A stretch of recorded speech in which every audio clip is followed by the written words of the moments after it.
tarde, pedir a irmã Cremilda para vir aqui, fazer a oração pelo nosso pastor, que vai trazer a mensagem nesta tarde. Cumprimento a igreja na paz do Senhor Jesus, amém?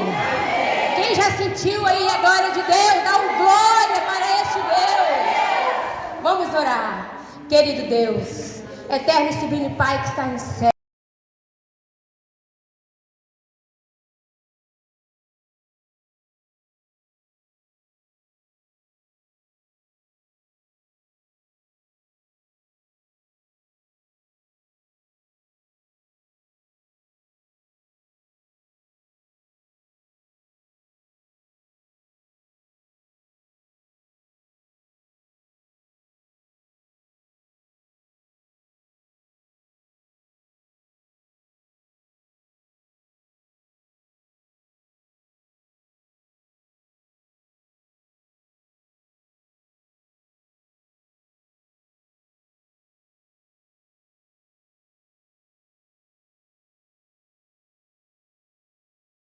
Vamos abrir a sua Bíblia, vamos trazer uma pequena mensagem. Parece que esse ano que Deus está mais falando no meu coração é o livro de Neemias, o capítulo 1. Nós vamos fazer a leitura. Glória a Deus. Deste capítulo 1, eu leio o versículo, a igreja, por gentileza, leia o próximo. Diz assim: as palavras de Neemias, filho de Acalias. E sucedeu no mês de Quisleu, no ano 20º, estando eu em Suzã, a fortaleza, que veio a Anani, um de meus irmãos, e ele algum de Judá, e perguntei pelos judeus que estavam lá e que estavam no cativeiro, acerca de Jerusalém. E disseram: os restantes que ficaram do cativeiro, lá na província, estão em grande miséria e desprezo, e o muro de Jerusalém fendido, e as suas portas queimadas a fogo. E sucedeu que, ouvindo estas palavras, assentei-me e chorei, e lamentei por alguns dias, e estive jejuando e orando perante o Deus dos céus. E disse: ah, Senhor Deus dos céus, Deus grande e terrível, que guardas o conserto e a benignidade para com aqueles que te amam e guarda os teus mandamentos. Estejam, pois, atentos os teus ouvidos e os teus olhos abertos para ouvir a oração do teu servo, que eu hoje faço perante ti, dia e noite, pelos filhos de Israel, teus servos, e faço confissão pelos pecados dos filhos de Israel, que temos cometido contra ti. Também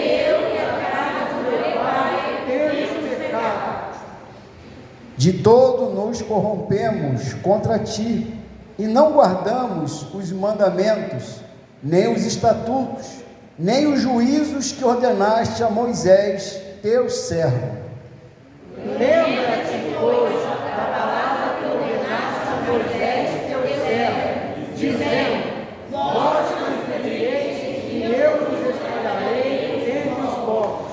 E vós vos convertereis a mim, e guardareis os meus mandamentos, e os farei. Então, ainda que os vossos rejeitados estejam no cabo do céu, de lá os ajuntarei, e os trarei ao lugar que tenho escolhido, para ali fazer habitar o meu nome. E eles são teus servos e o teu povo, que resgataste com a tua grande força e com a tua forte mão. Ah, Senhor, estejam, pois, atentos teus ouvidos à oração do teu servo, e à oração dos teus servos que desejam temer o teu nome, e faze prosperar hoje o teu servo, e dá-lhe graça perante este homem. Então era eu copeiro do rei. Podeis tomar assento, meus irmãos. Meus irmãos, como bem conhecemos, ou alguns conhecem, o livro de Neemias, o livro de Esté, o livro de Esdras, ele conta uma história do povo pós-exílio. O que quer dizer isso? Para nós lembrarmos, Israel foi uma nação chamada em Abraão, uma nação que se tornou grande, uma nação que era para ser uma nação próspera, que era para ser a nação que ia anunciar os caminhos de Deus, os seus juízos, os seus mandamentos, os seus estatutos, os seus preceitos, as suas leis. Este povo que foi chamado para realmente conquistar a terra, para realmente evangelizar a terra. E quando esse povo, após a morte de Moisés, após a morte de Josué, como nós conhecemos, se levanta juízes, ou seja, Deus, no meio daquelas tribos de Israel, levanta homens para poder julgar Israel. Mas Israel estava sempre, meu irmão, propenso a não obedecer a Deus. É interessante isso. Israel é uma nação chamada, uma nação que foi feita, vamos dizer, entender assim, pelas mãos de Deus. Esta nação não conseguia obedecer à voz de Deus. Esta nação recusava seguir o estatuto de Deus. E aí Deus, depois dos juízes, Deus vai levantar reis. E com isso Deus levanta reis, como nós conhecemos. O primeiro rei de Israel foi o rei Saul. O segundo rei de Israel foi o rei Davi, muito conhecido. E o terceiro rei de Israel, quando falo Israel, é Israel como um todo, Israel sem divisão, é o rei Salomão.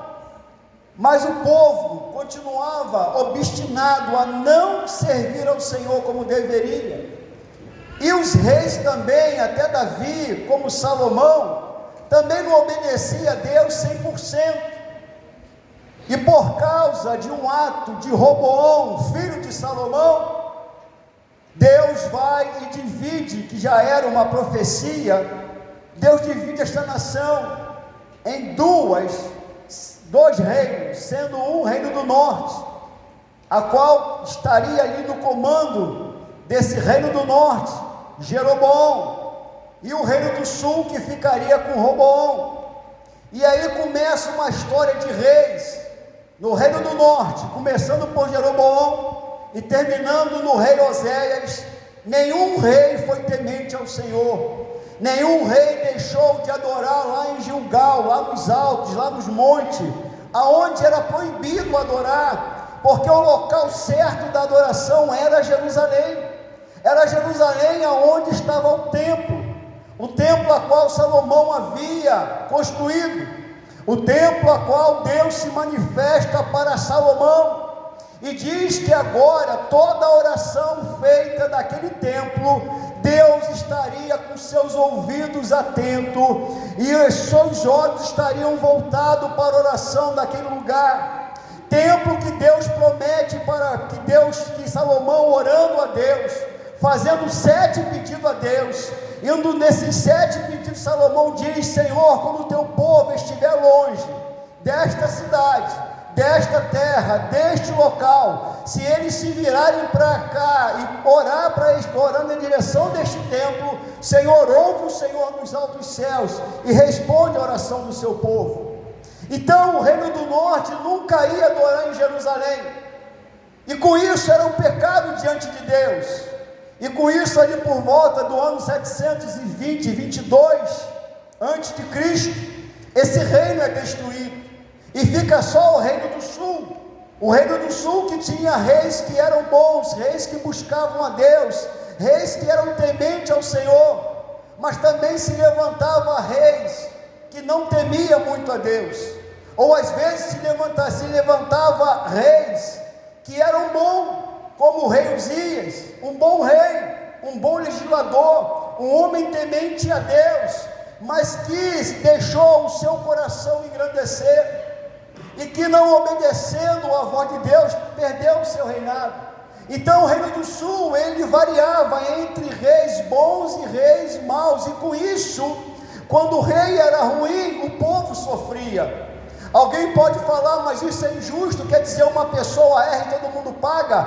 Mas Deus lá atrás, quando o povo de Israel pediu, falando para Samuel, Samuel, nos dê um rei conforme as outras nações, e Samuel se entristeceu. Deus falou: Samuel, não entristeça o seu coração, porque esse povo não está falando contra você, mas esse povo está falando contra mim. Vou dar um rei como esse povo quer. E Deus coloca ali todas as leis, todas as maneiras a qual o rei deveria se comportar, e uma delas era que se o rei errasse, quem pagaria aquilo ali é o povo. Então Deus se entristeceu muito. Por quê? Porque o povo deixou de ter Deus como seu Senhor, como seu governante, e agora colocou a figura de um homem, colocou a figura de uma pessoa para ser o seu representante, para ser o seu governante. E aqui já vai um ensino para a igreja: ninguém nessa terra pode substituir o nome de Jesus Cristo. Não há homem nenhum nesta terra que vá substituir o nome de Jesus. Pode ser o irmão aqui mais usado, pode ser a irmã mais usada, pode ser aqui o maior pregador, nunca ele vai ser maior do que Jesus. E você nunca vai adorar ele, e você nunca vai seguir a ele. Você veio para essa igreja, não foi por causa de pastor Jorge, não foi por causa de pastor Ricardo. Você veio para essa igreja porque Deus te chamou, Deus te colocou aqui, e você tem que adorar somente a ele, seguir somente a ele. Então o Reino do Sul, já no seu final, tem os seus reis, como eu falei, entre reis que eram bons e reis que eram ruins. Como o bom rei Josias, que aos 8 anos de idade começou a governar Israel, pegou lá a lei do Senhor, começou a ensinar a lei. Irmãos, é muito importante o ensino da palavra de Deus. Por isso eu dou importância e valor à escola bíblica, por isso eu dou importância e valor às pregações. Por isso que o teu foco na hora da mensagem tem que ser só a mensagem. Você não deve fazer mais nada nesse momento, porque é um momento. Eu sei que uma vez aqui o irmão pregou, falando que o culto, todo momento é importante, mas no momento da palavra, é um momento que você vai receber esta palavra, você vai tomar posse dessa palavra, e você será abençoado por essa palavra. Porque o que nós aprendemos hoje aqui na escola bíblica, com o Evangelho Celino, que Jesus é o caminho, a verdade e a vida, e que quando nós conhecemos a verdade nos, e a verdade está aqui, a palavra de Deus. Glória a Deus. Ela é a verdade. Que todo homem seja mentiroso, mas a palavra de Deus não, ela é a pura verdade.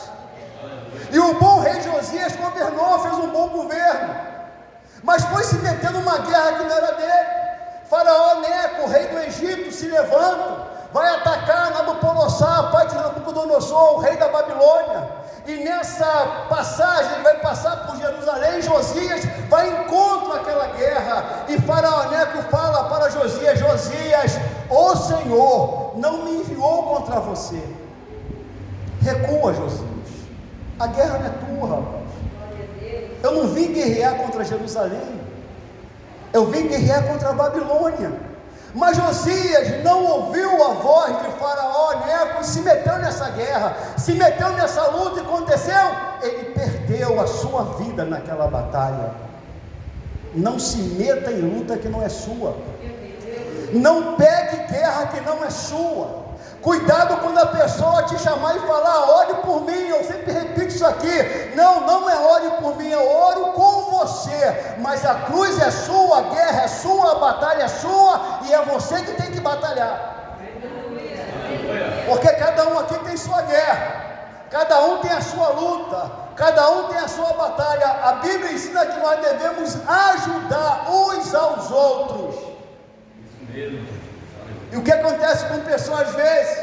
Bota a mão na cabeça de pessoas, ora por pessoas, quando chega em casa só Jesus na causa, quando não é problema de saúde que acontece, dor de cabeça, quando não é uma espécie de opressão maligna, parece que estava tudo certo e a vida faz assim, por quê? Porque você assumiu uma guerra que não é sua. Enquanto você está orando e batalhando, a pessoa que te chamou e que a guerra é dela, ela está do modo figurado, deitada na rede, tomando água de coco e dizendo: não briga por mim, batalha por mim, porque assim está bom. Então o rei Josias morre, um bom rei, e aqueles que vão suceder o rei Josias, como o Jeoacás e o Joaquim, são pessoas que não andam conforme andou Josias. E aí o que acontece?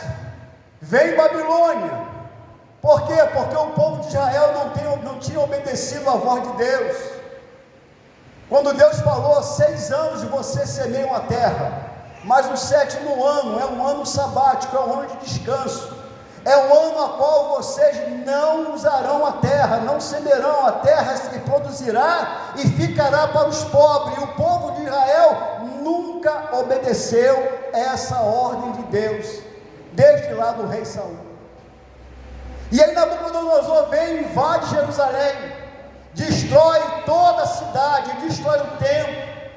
Alguns dizem também que destruiu ali a arca do Senhor, outros falam que essa arca estaria escondida, mas não importa, porque a arca de Deus, ainda que se fosse achada, para nós não tem mais valor nenhum, porque a nossa arca agora é Jesus. O nosso templo é Jesus. Então, toda a cidade é destruída, eles vão lá, cativos para a Babilônia. 70 anos agora são impostos sobre eles. 70 anos eles vão ter que ficar ali, e alguns querem se rebelar, alguns querem se levantar, e tentam de alguma forma lutar contra a Babilônia, e Deus levanta o profeta e diz: olha, não tem jeito, pode fazer casa, pode trabalhar, porque 70 anos está determinado sobre este povo, aquele povo que era para ser abençoado, aquele povo que era para ser conquistador, aquele povo que era para ser vitorioso, agora aquele povo estava sendo escravos em terras distantes. Não seja escravo do mundo, não se deixa levar pelo mundo. O mundo não tem nada para te oferecer, a não ser escravidão. O mundo só tem para te oferecer lágrimas, dores, frustrações, traições. O mundo não tem nada de bom, porque este mundo ele jaz no maligno. Esse mundo, quem governa é o príncipe, que é o príncipe das trevas, que é Satanás. Não se deixa levar por esse mundo, não se deixa ficar cativo. O mundo parece colorido, mas não é. Eu mostrei para jovem o telemóvel, os brasileiros o celular. Falei: olha só, em que muitos ficam presos. E perguntei: o que você está vendo aqui? Ela: nada, porque a terra está escura, a tela está escura. Eu falei: assim é o mundo. Mas se eu apertar o botãozinho aqui, logo aparece um gatinho bonito aqui, aparece o planeta Terra, aparecem cores, e as pessoas ficam presas aqui a isso. Assim faz o mundo com a gente. O mundo vive nas trevas, e ele nos atrai com cores, e quando nós entramos, nós não conseguimos mais discernir o que é treva e o que é luz, e ficamos presos, e viramos escravos. E o que Deus tem para nós não é escravidão, mas é como nós aprendemos na escola bíblica: é uma vida, e uma vida com abundância, é uma vida com alegria. Então esse povo agora estava lá cativo, e passa os 70 anos, e Daniel agora faz aquela oração no final dizendo: Senhor, já passou o tempo, já passou os 70 anos, Senhor, lembra do teu povo. E Daniel, assim como Neemias, são homens muito sábios.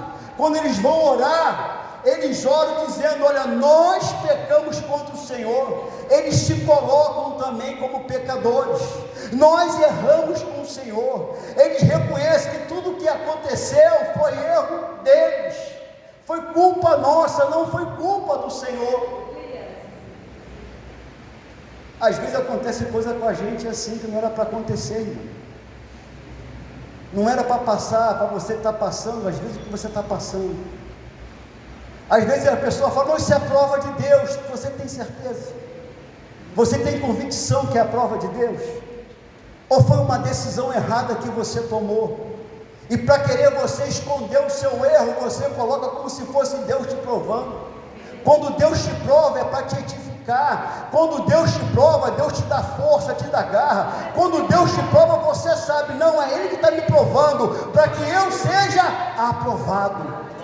Glória a Deus.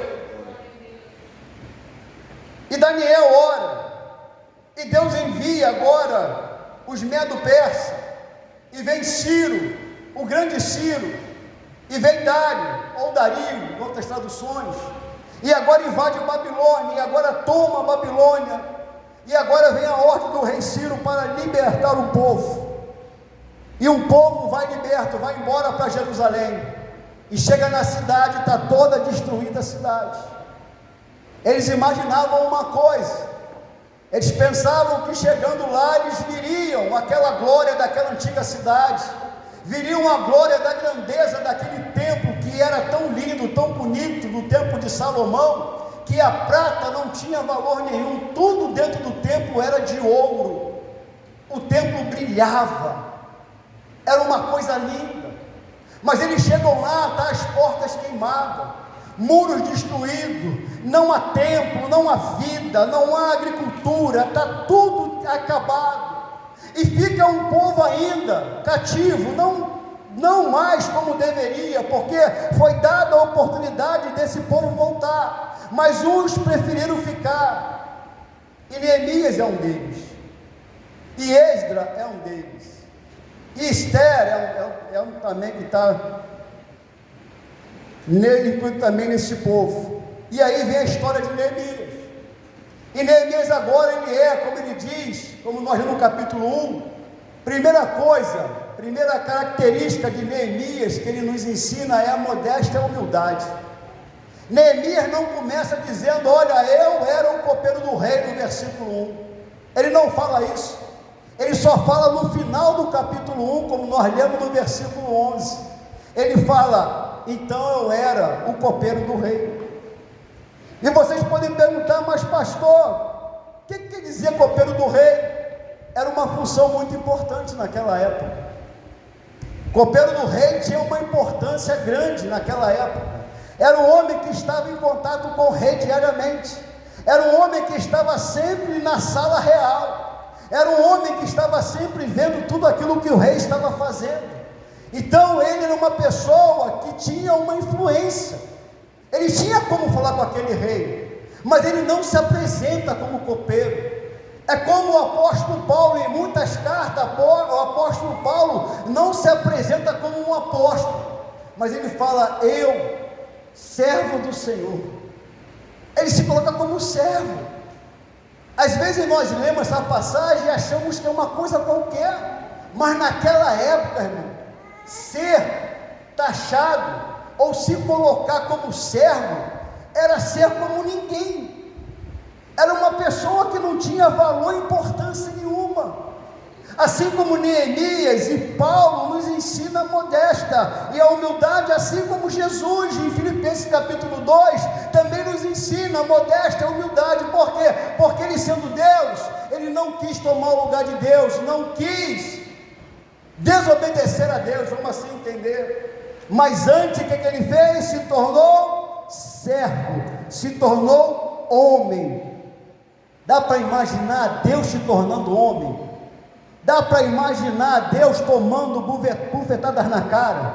Dá para imaginar Deus apanhando? Dá para imaginar Deus tomando chicotada? Dá para imaginar Deus sendo xingado e Deus não fazendo nenhuma reação? E esse Deus que eu estou falando é o Senhor Jesus Cristo. Aleluia, glória. E por que às vezes nós achamos que somos alguma coisa, meu irmão? Só porque tem um título. Ah, Jesus! Homens tolos, a minha igreja, que igreja é essa? A igreja de quem, meu irmão? Se Jesus quiser, ele tira todo mundo daqui e fica o pastor Jorge sozinho, porque as ovelhas não são minhas, as ovelhas são dele. Quem dá o pastor para as ovelhas é ele. E tem gente se achando. A internet é um mar disso. A internet mostra os caras dizendo: olha, se eu orar, falta só fazer igual ele, vai cair fogo do céu. Lá no Brasil. E o Brasil cada dia mais decaindo, moralmente, culturalmente. Uma nação que é uma nação, pode dizer, é uma nação evangélica. Quase metade da população já são evangélicos. Se somar com os católicos, aí vamos chegar a 90%. Tantas igrejas, meus irmãos, os irmãos sabem disso que são brasileiros. Em uma rua você vai no culto à noite, os cultos lá é 19 horas. Em uma rua são 10 igrejas, você não erra a porta. Tinha irmão que dizia: para que tanta igreja? Eu falava: porque o pecador, se ele vier bêbado, ele não vai errar a porta.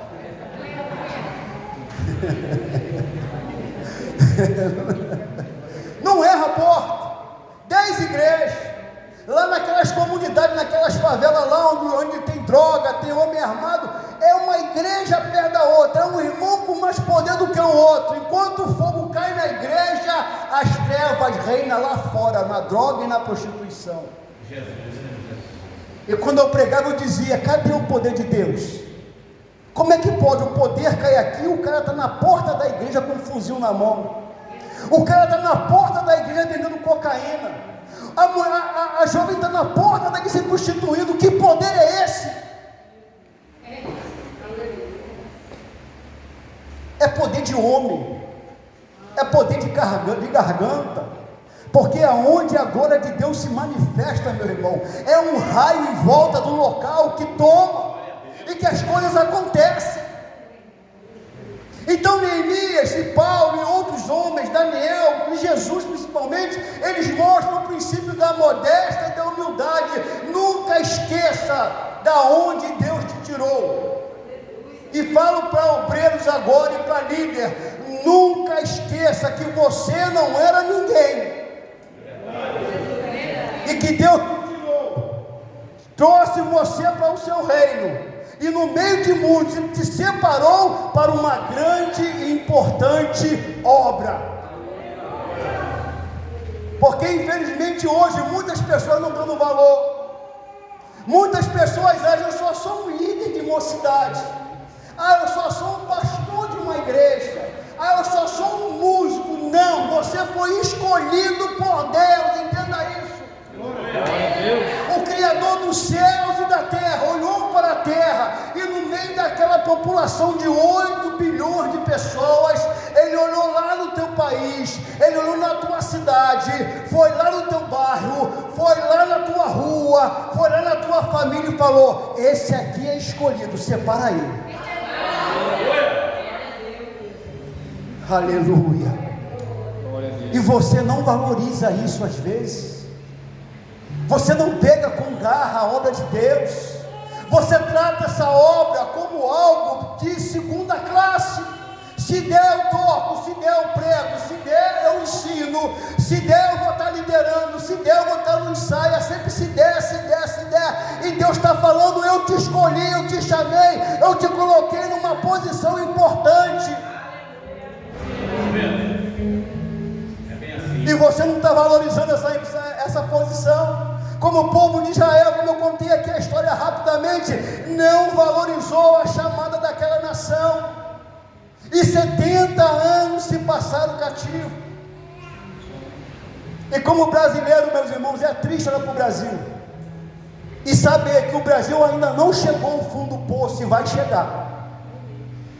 Ainda não chegou, mas vai chegar ao fundo do poço. Se levanta pessoas lá: vamos orar. Não vai. Sabe por quê? Se não mudar aqui dentro, se não mudar o modo de se comportar e de andar, se não mudar o modo de adorar, se não mudar o modo de cultuar e reconhecer que tudo quem faz é Deus, aquela nação vai chegar ao fundo do poço. É triste porque eu tenho filha lá, eu tenho neto lá. A situação está difícil no Brasil, como também aqui os irmãos venezuelanos, que chegaram também ao fundo do poço, igual o Brasil, e outras nações também. Por quê? Porque deixaram de reconhecer que tudo quem faz é Deus e não o homem. É verdade. Igreja brigando com igreja, meu Deus. Pastor brigando com pastor.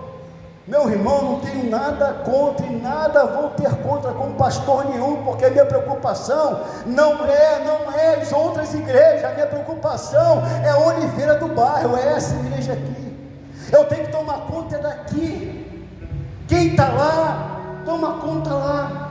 Quem está lá, faz a obra lá. Se pedir a nossa ajuda, nós estamos prontos para ajudar. Porque o mais importante não é a placa da igreja, o mais importante não é o nome da igreja, o mais importante é o Senhor da igreja. Porque estamos aqui é pelo reino, estamos aqui para fazer uma grande obra, estamos aqui para anunciar as boas novas àquelas pessoas que não conhecem, que precisam de uma libertação na vida, precisam conhecer que Jesus Cristo é o Senhor. E Neemias, ele apresenta essa modéstia e essa humildade.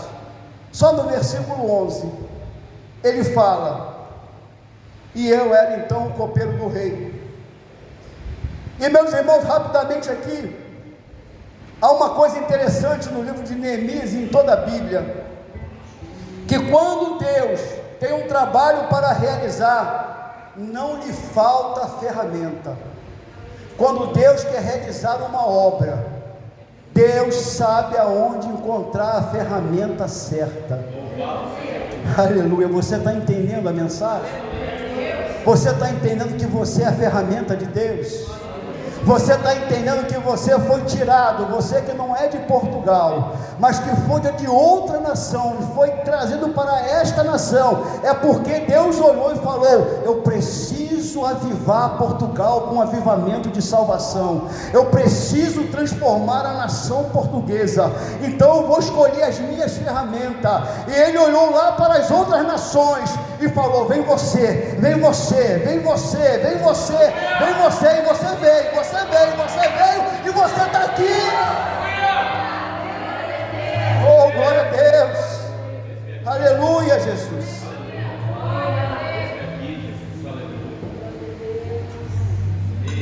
Glória a Deus. Deus tem as suas ferramentas. E Deus olhou para aqueles rapazes ali e falou: tenho as ferramentas, eu tenho os músicos para Oliveira do Bairro. É como se Deus falasse: Jorge, espera, eu tenho a ferramenta. Por louvor, eu tenho a ferramenta. Olhou para vocês e viu: ó, eu tenho a ferramenta para louvar a Deus.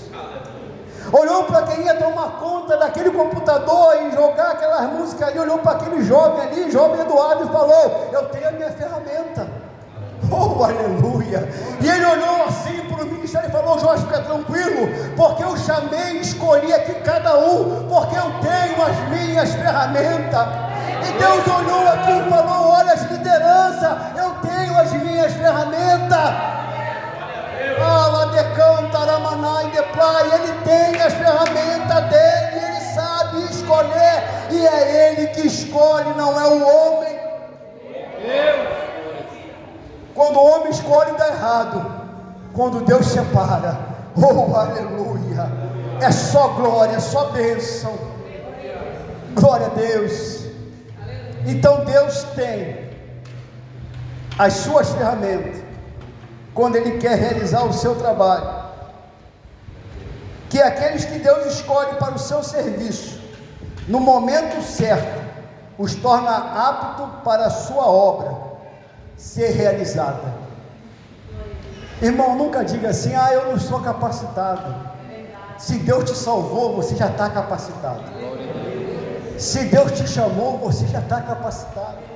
Ah, mas eu não prego, eu não sei pregar, eu não sei cantar, eu não sei, você não sabe qual é o teu dom ainda, então, mas você tem um dom e tem um talento. Aleluia.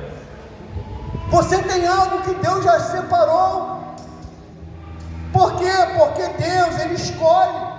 Como eu falei da nação de Israel, Deus olhou lá para Ur dos Caldeus, para uma família cujo pai era Terá, um homem que fazia a imagem de Deus, um homem idólatra.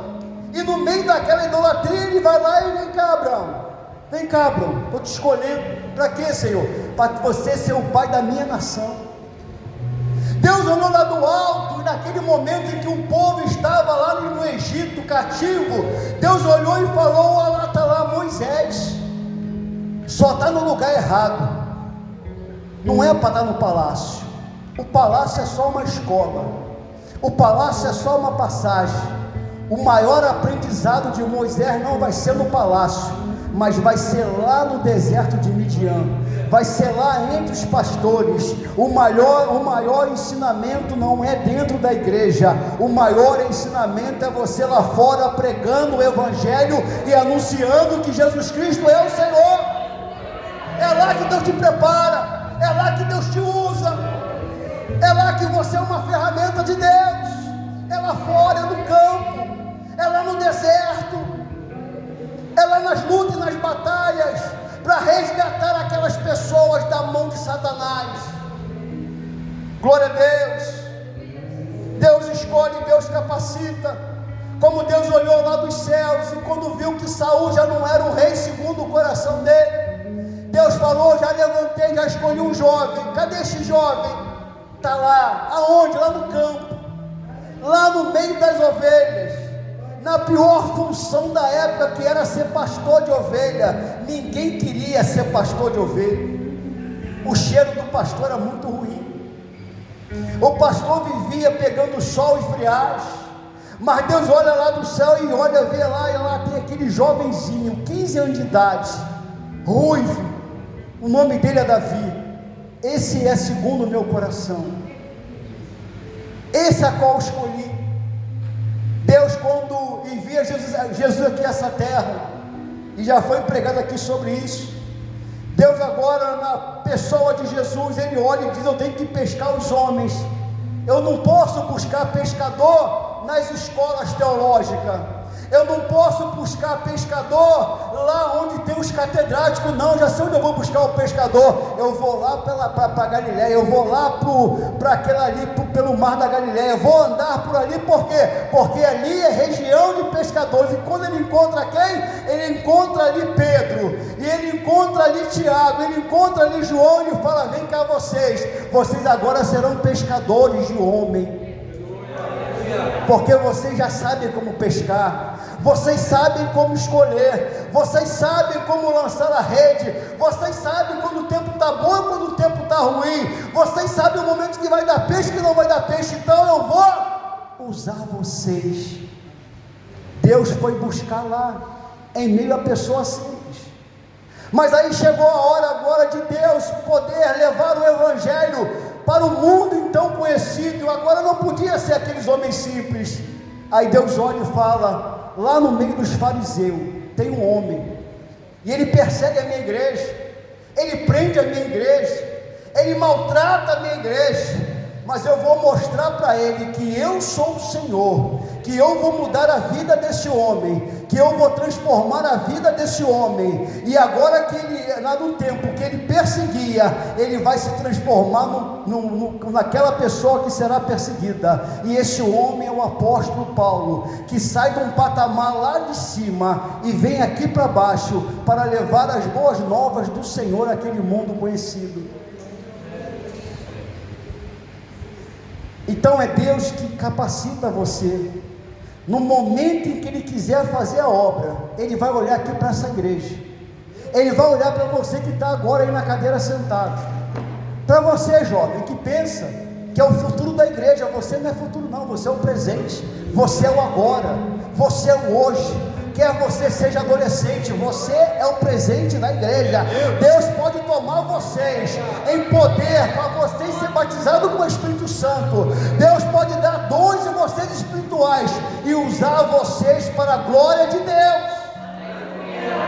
Deus pode olhar para você aí, meu irmão, e te escolher para uma grande obra, uma obra maior do que qualquer obra aqui que nós fizemos até hoje, porque é Ele que separa as ferramentas, é Ele que escolhe e é Ele que capacita, não é você. Não fica nessa, não, eu vou esperar, não espera, mas se coloca diante da presença de Deus e diz: Senhor, eis-me aqui, envia-me a mim. Glória a Deus.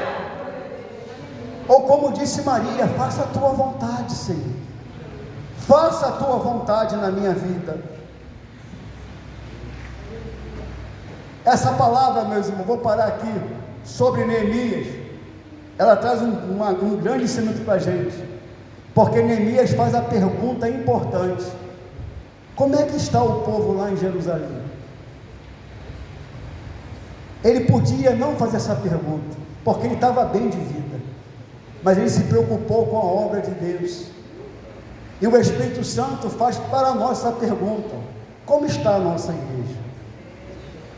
Como está o nosso povo? Como está a obra do Senhor aqui em Oliveira do Bairro? Será que está como aquela Jerusalém? Muros caídos, portões queimados, tudo devastado? Ou será que está como depois que Neemias chegou lá e reconstruiu aqueles muros, e reconstruiu aquelas portas, reconstruindo a cidade, e depois, com o esforço do povo, reconstruindo o templo? Meus irmãos, nós somos uma igreja em reconstrução. Deus nos abençoou com o espaço que nós desejávamos já há anos. Orávamos a Deus: Senhor, nos dá um espaço maior. E Deus olhou para nós, meus irmãos, com o seu olhar de graça e misericórdia. Deus falou: vou ouvir a oração desse povo, vou dar a esse povo o que eles estão pedindo. E Deus nos concedeu esse lindo lugar para nós podermos nos reunir. Ah, Manai decanta. E às vezes você não dá valor, você não dá importância, você deixa de vir para essa casa e adorar e fazer aquilo a qual Deus chamou para você fazer as coisas do mundo.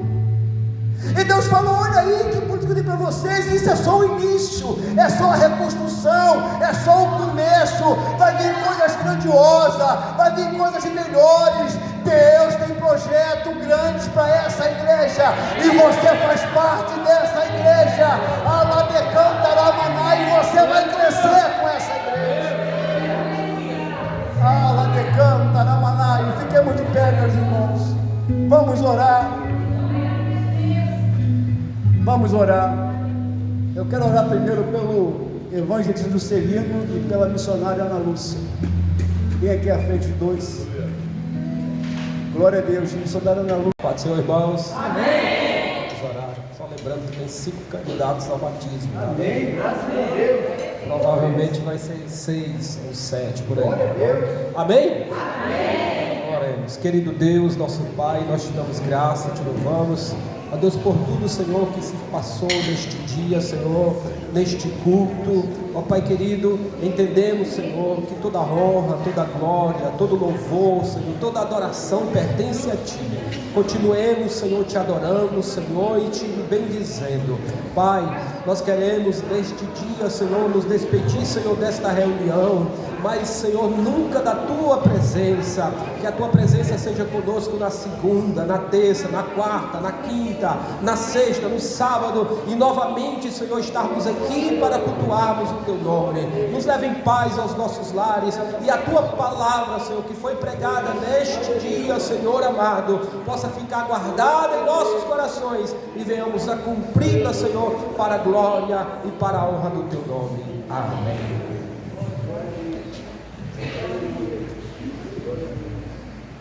Meus irmãos, a paz do Senhor. Amém. Vamos à bênção apostólica, estenda as vossas mãos.